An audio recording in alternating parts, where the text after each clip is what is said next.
Salam əziz tələbələr, bu videoda 2007-ci ildə keçirilən magistratura imtahanının məntiq fənninin suallarına baxırıq. Birinci sual qanuna uyğunluq sualıdır. Belə bir ardıcılığa baxacağam ki, əvvəlcə bizə verib romb, sonra verib kvadrat, sonra yenə romb, təkrar kvadrat gəlməlidir. Növbəti fiqur kvadratdır. Sonra içəridəki ştrixlərə və yaxud rəngli üçbucaqlara fikir verməliyik. Baxıram birinci bu rəngli kvadrata. Rəngli, daha doğrusu üçbucağa, qara üçbucağa. Baxıram ki, bu istiqamətdə, oxun istiqamətini qoyuram. Bu istiqamət nədir?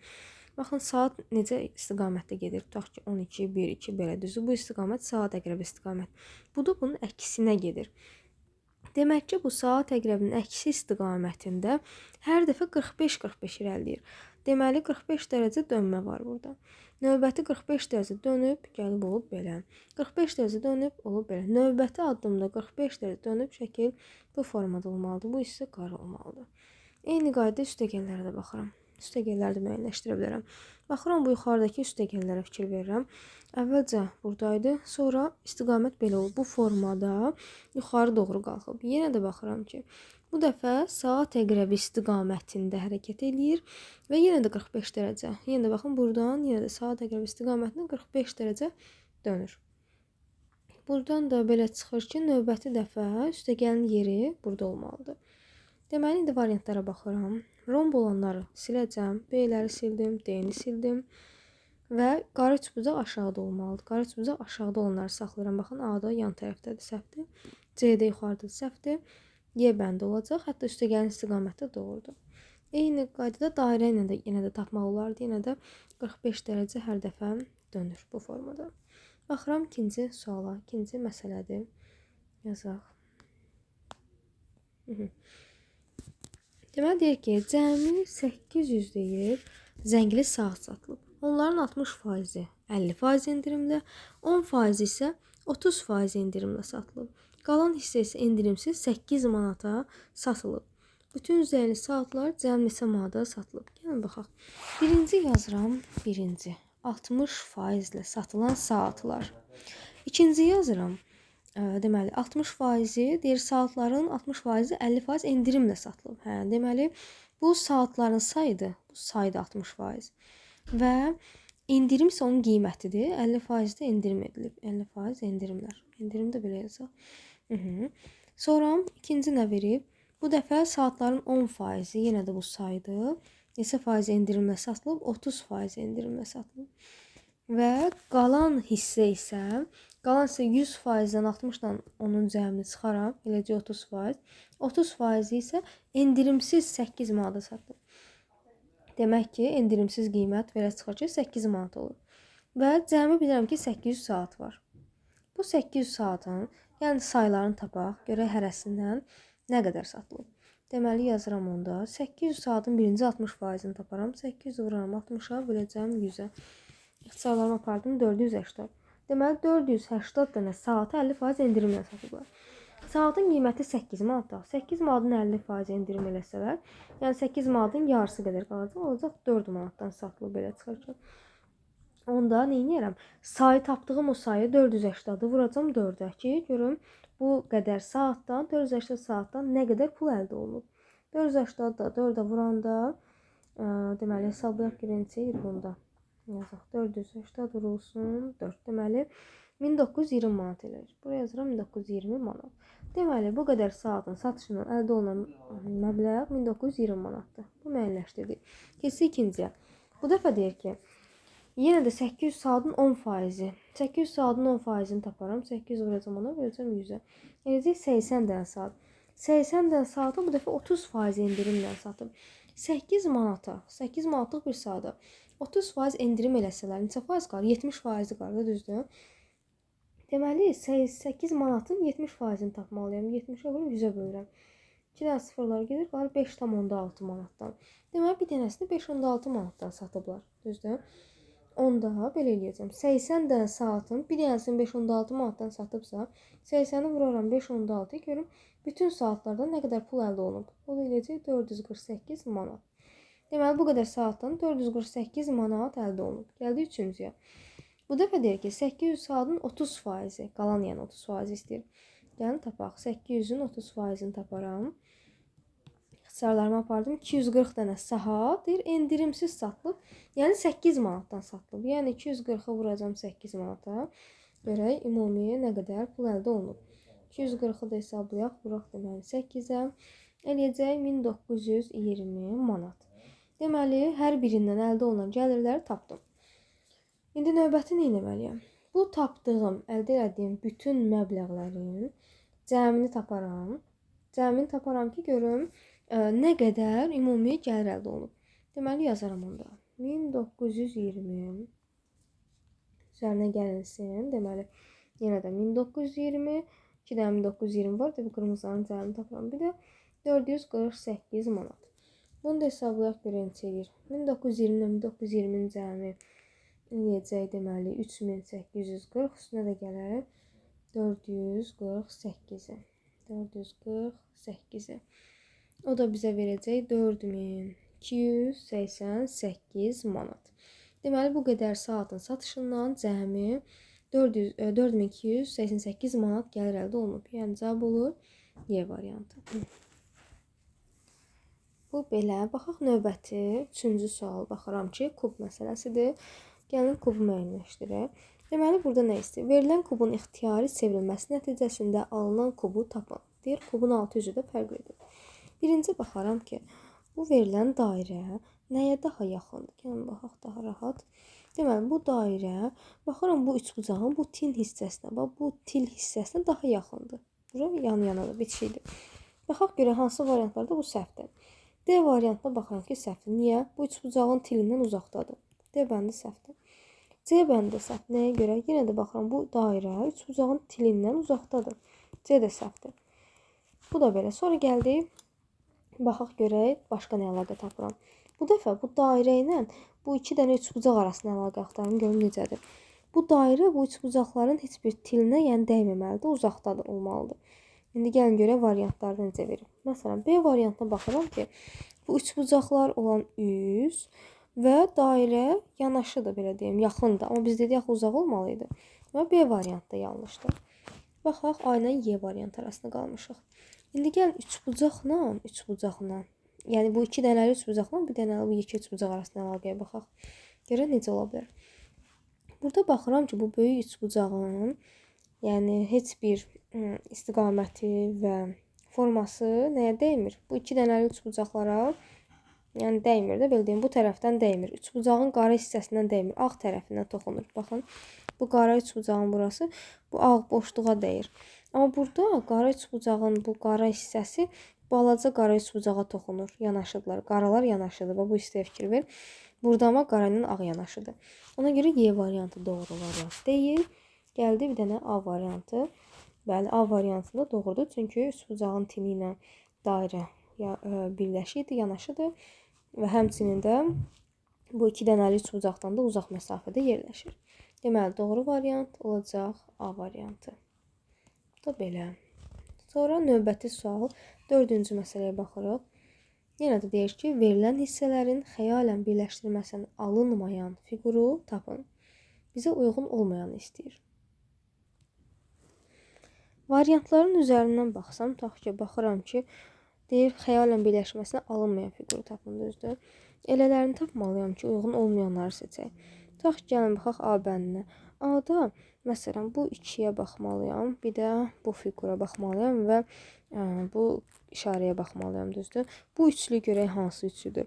Deməli, bu 2 olan və belə kres kimi olan, bir də bu şəkil, bu forma. Yəni, bu üçündən söhbət gedir. Bu üçünü beləsinə işarələsək, bunların vəziyyətinə baxmalıyam, formasına baxmalıyam. Gəlin, baxaq görək. Deməli, əvvəlcə gəlin orientasiyasını yoxlayaq. Görək düzdür ya yox. Orientasiya nədir? Fiqurların istiqaməti. Yəni, belə işarə ox qoyuram. Bu oxu saat əqrəbi istiqamətinə qoydum. Siz istəsiniz əksinə də qoya bilərsiniz. Orada heç bir fərqi yoxdur. Həmin istiqaməti burada da qeyd edirəm. Baxıram ki, indi 2-dən sonra kres işarəsi gəlir. Sonra belə boşluq və 2 dənəli kvadrat gəlir, düzdür.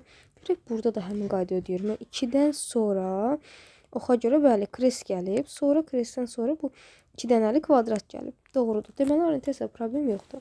Bəs formasına gəlin baxaq, yerləşməsinə. Necə baxacam? Baxıram ki, bu 2-nin hansı hissəsi? Məsələn, bu boşluq hissəsi, bu üçbucaq deyim də, bu hissənin boşluğuna gəlməlidir, yaxın olmalıdır. Görək burada da elədim. Bu boşluq hissə, bəli, üçbucağın yəni boşluğuna yaxın tərəfdədir və həmçinin də digər. Demək, burada problem görmürəm hələ ki. A bəndi doğrudur. Bizdən səhv istəyir, alınmayan istəyir. B bəndinə baxaq görək. B bəndi hansı üçlüdür? 9, belə 2 dənə kvadrat və bir düzbucaqlı, bir də üstə gəlmə işarəsi deyək də. 9-u götürməliyəm, bu işarəni götürməliyəm və kresi götürməliyəm. Bunların üçü bir arada deyil, düzdür? Bunların üçü bir arada deyilsə, necə bəs bunları bir araya gətirə bilərəm? Bunların üçündə bir yeri yığmalıyam. Onun üçün buradakı bu fiquru buradan qoparıb, gətirib bura əlavə eləyə bilərsiniz. Amma olduğu formada, eyni vəziyyətdə. Bu da hansı qaydaya əsasən belə yerini dəyişə bilirik? Əgər kubun açılışında 4 dənə kvadrat bir düz xətt üzərində yerləşirsə, o zaman istənilən tərəfdəki bir kubu götürüb olduğu kimi digər istiqamətə atmaq olar. Bu belə. Bunun yerini dəyişdik. İndi gəlin vəziyyətinə baxaq. Bu üçlünün vəziyyətinə baxaq. Baxıram ki, orientasiyasını birinci yoxlayacağam. Yenə də ox qoyuram. Oxun istiqamətini bu dəfə belə qoydum. Yəni, saat əqrəbinin əksi istiqamətə qoymuşam. Eyni onda formanı burada da qoymalıyam. Saat əqrəbinin əksi istiqamətinə qoymalıyam. Qoydum. Baxıram ki, istiqamətdə 9-dan sonra üstəgəl gəlib. Üstəgəldən sonra bu 2 dənəli kvadratlar gəlib. Burada da 9-dan sonra üstəgəl. Üstəgəldən sonra baxıram. 2 dənəli kvadratlar gəlib. Doğrudur. Orientasiya doğrudur. Gəlin baxaq, bəs vəziyyəti necədir? Vəziyyətinə baxaq. 9-un istiqamətinə baxıram. 9 deyək, 6 deyək. 6 deyək, tax. 6-nın istiqamətinə bax. 6-nın bu qıraq kənar hissəsi bu boşluğa tərəf olmalıdır. Burada da 6-nın bu kənar hissəsi boşluğa tərəf olmalıdır. Yəni doğru vəziyyətdədir. Bu belə. Vəssalam, sonra yəni burada problem görmədik. İstiqamətdə doğrudur. İndi gəlin baxaq C bəndinə. Görək C-də nə var? Vəziyyətlərdə, düzülüşlərdə C-də görək nə verib bizə. Burada baxıram ki, yenə də bu 6 kimi olan bu fiqur bundan söhbət gedir və yanındakı 2 dənə diaqonal. Bunlar bir də bunlardan söhbət gedir. Yəni bu üçlüdən istəyirəm bir əlaqə axtarım. Yenə də bunların yanına gətirmək üçün döndərə gətirə bilərəm. Amma ehtiyac yoxdur. Nəyə görə? Baxın. Burada bunun yanında baxıram ki, bu əynin boşluq hissəsi bu diaqonal kimi olan xəttin bu balaca dar hissəsinə yaxındır, düzdür? Amma burada bunun boşluq hissəsi bu diaqonalın daha enli, geniş hissəsinə tərəf yaxın. Yəni bura yaxın olmalıydı, amma yuxarıda daha yaxın, bu hissəyə daha yaxındır. Demək ki, yanlış forma verib. Ona görə yanlış olan cavab uyğun olmayan C bəndi olacaq. D-yə yeni dəyər ehtimalı yoxlayaq. Məsələn, D-də görək nə istəyir? D-də verib hansı üçlüdən danışır? Bu 2 kimi olandan, kresdən, bir də diaqonaldan. 2 kimi olan kres, bir də diaqonal. Baxıram ki, 2-nin boşluq hissəsi bu kresə yaxındır. Burada da 2-nin boşluğu kresə yaxındır. Yəni boşluğuna yaxındır və künc tərəfinə yaxındır. Belə deyim, küncə yaxındır, düzdür. Burada problem yoxdur. Y-də yenə 2-ni verib, bu kvadratla əlaqə yaradıb, bir də diaqonalına əlaqə yaradıb. Bu kvadratı döndərsəm, 2-nin altına gətirsəm, 90 dərəcə döndərəndə olacaq belə. Bu formada.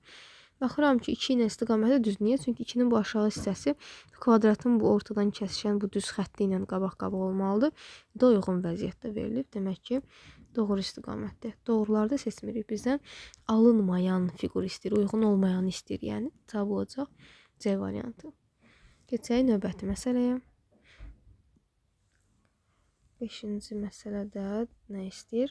Deyir, bu ədəd rəqəmlərin hasili 8-ə bərabər olan ədədlərin maksimal olanıdır. Onun sonuncu rəqəmini müəyyən edin. Gəlin baxaq.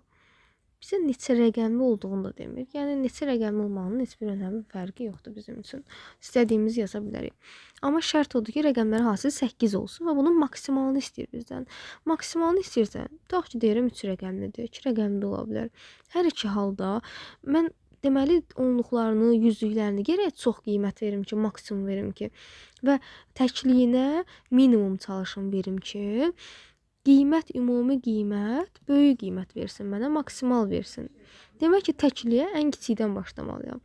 Və rəqəmləri hasili 8 yaratmaq üçün ən kiçik 1 verə bilərəm. Düzdür, 0 verə bilmərəm. 0 nəyə vursam 8 eləyəcək. Tapa bilməyəcəm. Amma 1 verərəm. Minimum, yəni ən axırıncıları minimumdan maksimuma doğru düzəcə gedəcəm. Minimum 1 verəcəm. Növbəti tutaq ki, 3 rəqəmini yazmaq istəsəm, fikirləşirəm 1-i nəyə vursam 8, 8-ə vursam, 8-i 2 dənə ədəd arasında bölüşdürməliyəm. 2 vur 4 yaza bilərəm, amma 2-ni bura yazım, 4-ü bura. Niyə? Minimumdan maksimuma ki, biri var 421 olsun, biri də var belə yazsaydım, baxın 241 olardı. Onda minimum olaraq maksimum olmur da, böyük qiymət olmur. Ona görə məcburam minimumdan maksimuma doğru düzüm. Yəni 2 bura, 4 bura. Ən böyüyü çalışıram yüzlüklərə saxlayım. Bu belə. Eyni zamanda 2 rəqəmli olsa da yenə də eyni qaydadır. Yenə təkliyə minimum balacadan verməyə çalışıram. Biri nəyə vursam 8 eləyər, bir xana olduğu üçün elə 81 olur. Belə. Yəni hər iki halda, bir neçə başqa bir halda olsa, nə olsa həmişə sonuncu rəqəm təkliyim gərək ki 1 olsun. Deməli cavab nə olacaq? Onun sonuncu rəqəmi müəyyənləşdirin. Olacaq 1. C bəndi. Gəldik 6-cı suala. Deyir X şərti dilindən tərcümədə aşağıdakılar alınır. Mən onu danlayıram. Belə bir şərti dildə qarşılığını verib bizə. Məsələn, indi bunları bir-bir oxumuruq, baxaq nə istəyir. Deyir ki, X dilində, halq üstündə yazaq, X dilində onlar onları tərifləyirlər. Necə olacaq deyir. Gəlin birinci onları tapaq buradan. Onların tərcüməsi nədir ki? Onlar baxıram burada, bir də burada verib. Qarşılığında da nə var? Qarşısında məsələn hecalara ayırmalıyam. Tutaq ki, ur. İkisində də ortaq olan urdur. Niyə qını götürmədim? Çünki burada qı yoxdur.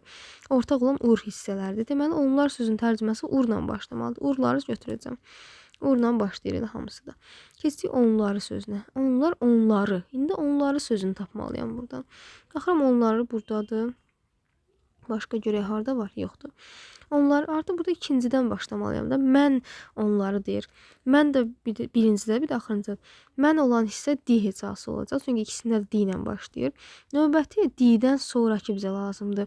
Onlarını tapmalıyam. Axı məni axtarmırıq. Onları sözün tərcüməsini axtar. Onların tərcüməsi demək burada lo olacaq. Lo hissəciyi. Belə. Deməli, onları olanda lo, ikincisi lo ilə başlamalı. Yəni, bu ola bilər. D bəndi səhvdir. T verib. Mar verib, səhv verib. B bəndi ola bilər lodur. C bəndə səhvdir, çünki uyğun variant verməyib. Bu belə. Gəldik, tərifləyirlər. Tərifləyirlər hardan başlayır? Baxaq görək tərifləmək. Deməli, baxıram burada və burada tərifləyirlər verib bizə, düzdür. Yenə onların hər ikisinin son hecalarıdır, düzdürmü? Bizim də variantlarımız A ilə B arasında qalmışıq. Birinin son hecası marımdır, birinin son hecası velidir. Bizdə isə baxıram tərifləyirlər olan son hecamız marım olan hissədir. Yəni demək ki, cavab hansı variant olacaq? B variantı olacaq. Da belə. Keçirik 7-ci suala. Qanun uyğunluğu müəyyəndir və sual əvəzinə uyğun variantı seçindir. Burada 28-dən necəsə 20 yaratmalıyıq. Fikirləşirəm, necə eləyə bilərəm. Baxıram ki, rəqəmləri cəmi, 28-in rəqəmləri cəmi neçədir? 2 ilə 8-in cəmi 10 eləyər. Onu 2-yə vursam eləyəcək 20. Düz gəldi. İkinciyə baxaq. Bütün hamısını mütləq yoxlamaq lazımdır. 38-in rəqəmləri cəmi, 3 ilə 8-in cəmi eləyir 11. Vuraram 2-yə eləyəcək 22. Düz gəldi. 506. 5 üstə gəl, 0 üstə gəl, 6 rəqəmləri cəmi 11, 2-yə vurdum 22. 23-ün rəqəmləri cəmi 5 vurulsun 2 eləyəcək 10. Deməli, cavab olur C variantı. 8-ci suala baxıram. Sinifdə oğlanların sayı qızların sayından 1.5 dəfə çoxdur. 4 qiyməti alan oğlanlar sinifin 16%-ni təşkil edir. Qızların 20% əlaçıdır. 4 qiyməti alan qızlar əlaçı oğlanlardan 2 dəfə çoxdur. Qalan 2 qız və 8 oğlan 3 qiyməti alırlar. Sinifdə neçə oğlan var? Yazaq burada. Deməli. Yazaram əvvəlcə tutaq ki, sinifdə qızlar var, bir də oğlanlar var.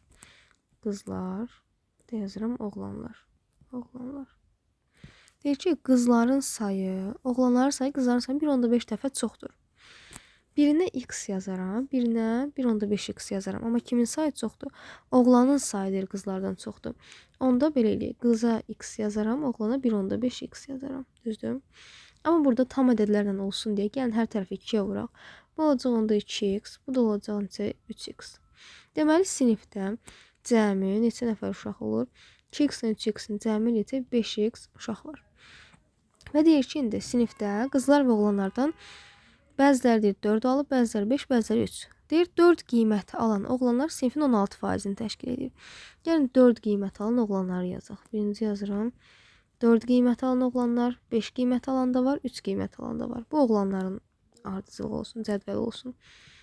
Bir də qızları da yenə yazıram. Qızlardan da 4 alan var, 5 alan var və 3 alan var. Deyir ki, indi sinifin 16% 4 qiymət alır. Gəlin tapaq. Deməli, sinifin 16%, 5x-in 16%-ni tapmalıyam. 5-i vuracam 16-ya, böləcəm 100-ə. Hesablayaq görə burada neçə alırıq? Deməli, 5 ilə 100-ü ixtisar aparsam, heç olmasa burada qalsın 20, 2-yə getsə 8, bu da eləyəcək 10, 2-yə böldüm, 8-i 2-yə böldüm. Oldu, bir dəqiqə düz yazmadım. Deməli, 100 ilə 5-i apardım, 20 qaldı. 20 ilə 16, hər ikisi 2-yə getdi, 10 qaldı, 8 qaldı. Yazsam 0, onda 8 eləyir, düzdür. Deməli, qızların sayı nə qədərdir? Deməli, qızları demir, 4 alan oğlanları deyir. 4 alan oğlanın sayı belə çıxır ki, 0.8x-dir. Bunu tapdıq. Sonra deyir ki, qızların 20% əlasıdır. Qızların sayı 2x daxil, düzdür. Yazıram onda 2x-in 20%, 20-yə vurub 100-ə bölürəm. 100 ilə 20 ixtisar getsin, bir dəfəlik 5 qalar. 5 qalır burada. Deməli, nə qalacaq burada? 5, o da 2. Elə onluq kəsirlə onda yazaq, birbaşa ixtisar aparmayayım. 100 ilə 2-ni aparsam, hətta belə eləyək, sıfırları aparım, qalsın onda 4x. Bir dəfəlik yazaq. Deməli, bu 0.4x qızların 20% əlasıyən 5 alanlardır. Demək istəyir ki, 0.4x qız 5 alır. 4 qiyməti alan deyir qızlar, əlaçı oğlanlardan. 4 qiymət alan qızlar. Əlaçı oğlanlardan 2 dəfə çoxdur. Deməli, 4 qiyməti alan qıza başqa bir hərf yazaq. Tutaq ki, A yazaq. Bilmirəm, yəni Y yazaq. Və deyir ki, əlaçı oğlanlardan, yəni 5 alan oğlanlardan 2 dəfə çoxdur. Onda gəl oğlana Y yazaq, 5 alan oğlana. Deyir ki, əlaçı deməli 4 alan qızlardan da 2Y deyərəm. Çünki cümləni bir də oxuyaq. Deyir 4 alan qızlar əlaçı oğlanla, yəni 5 alan oğlanla 2 dəfə çoxdur. 2Y oldu. Qızın sayı oğlandan çoxdur. 2Y yazıram. Qalan 2 qız və 8 olan 3 qiymət alandır. Deməli, oğlanlardan 8 oğlan 3 qiymət alıb, qızlardan 2 qız deyir 3 qiymət alıb. Buraya yazıram 2 qız. Və istəyir sinifdə neçə dənə oğlanı istəyir bizdən. Gəlin başlayaq. Bu sinifdəki ümumi şagirdlərin sayı 5x daha düzdür. Deməli, bu ədəd 5-ə bölünən bir ədəd olmalıdır. Bunlardan biri olacaq. Yəni, x-in yerinə qiymətləri, hər hansı bir qiymətləri verək. Məsələn, x-in yerinə tutaq ki, 4 də verə bilərəm, 5 də verə bilərəm. Birini yoxlayaq təsadüf. Məsələn, 5 yazıram. Tutaq ki, x-ə qoyuram 5. X-ə 5 qoysam, sinifdə cəmi neçə uşaq olacaq? 5-i 5-ə vuracam. 25 dənə uşaq olacaq. 25 dənə uşağın, yəni bir-bir yoxlayaq. Qızların sayı nə qədərdir? 2-ni vuracam. Deməli, 2x qədər. X-a biz 5 demişik, düzdür? Onda 2-ni 5-ə vuranda 10 dənə belə çıxır ki, qız var sinifdə. 3-ü 5-ə vuranda 15 dənə də oğlan var belə çıxır. Amma yoxlamalıyıq bir-bir görə. Bu şərtləri ödəyirmi? Ödəyirsə, hə. Cəmi 25 elədi, bu heç ödədi. Oğlanların deyir 0.8-i 4 alandır. X-i yəni 5-dirsə, 5-i vuram 0.8-ə. Bir də Y-i də bilmirik neçədir. Hə.